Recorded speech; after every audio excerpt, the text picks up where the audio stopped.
श्रीमते रामानुजाय नमः। श्रीमते निकमांत महादेशिकाय नमः। श्री नृसिंह पंचामृत स्तोत्रम्। अहोबिलं नारसिंहं गत्वा रामः प्रतापवान् नमस्कृत्वा श्री नृसिंहम् अस्तौषीत् कमलापतिं गोविंद केशव जनार्दन वासुदेव विश्वेश विश्वमधुसूदन विश्वरूप श्रीपद्मनाभ पुरुषोत्तम पुष्कराक्ष नारायणाच्युत नृसिंह नमो नमस्ते।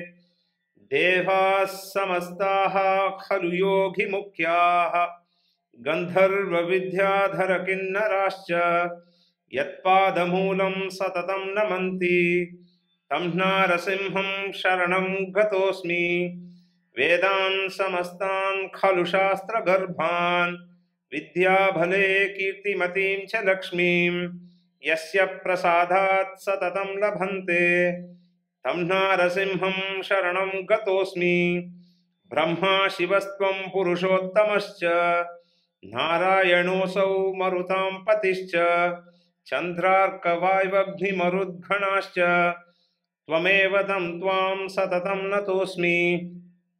स्वप्नेऽपि नित्यं जगतां त्रयाणां स्रष्टा च हन्ता विभुरप्रमेयः त्राता त्वमेकस्त्रिविधो विभिन्नः तं त्वां नृसिंहं सततं नतोऽस्मि।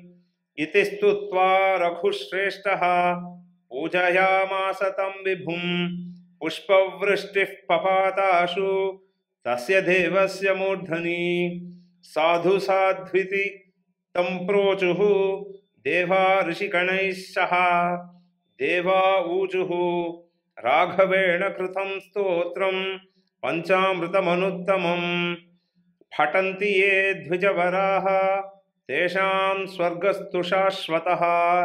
श्री नृसिंह पंचामृत स्तोत्रं समाप्तम्।